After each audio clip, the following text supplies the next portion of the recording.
بسم اللہ الرحمن الرحیم۔ شروع اللہ کے نام سے جو بڑا مہربان اور نہایت رحم کرنے والا ہے۔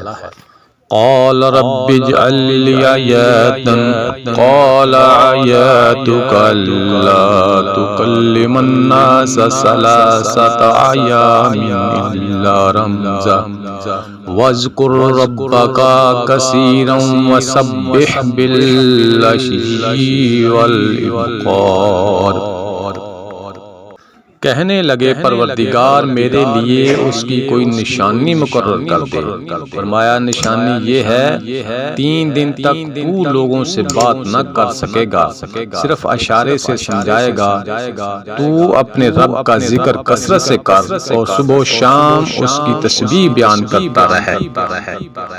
وَإِذْ قَالَتِ الْمَلَائِكَةُ يَا مَرْيَمُ إِنَّ اللَّهَ اصْطَفَاكِ وَطَهَّرَكِ وَاصْطَفَاكِ عَلَى نِسَاءِ الْعَالَمِينَ۔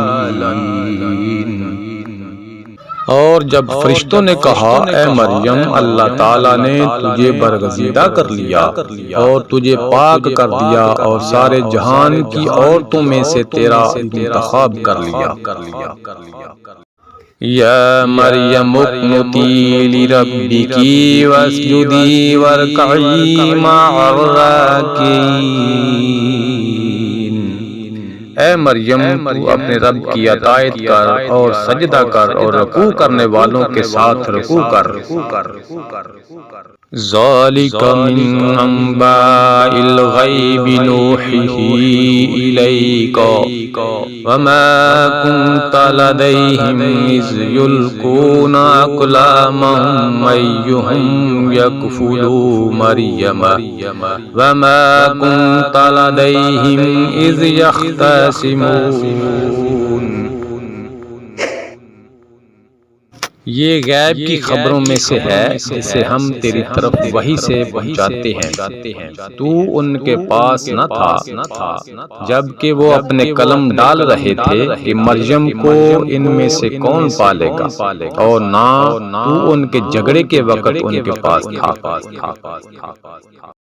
اذ قالت الملائکۃ یا مریم ان اللہ یبشرک بکلمات منہ اسمہ المسیح عیسی ابن مریم وجیہا فی الدنیا والآخرۃ ومن المقربین۔ جب فرشتوں نے کہا اے مریم اللہ تعالیٰ تجھے اپنے ایک کلمے کی خوشخبری دیتا ہے جس کا نام مسیح عیسیٰ بن مریم ہے، جو دنیا اور آخرت میں ذی عزت ہے اور وہ میرے مقربین میں سے ہے۔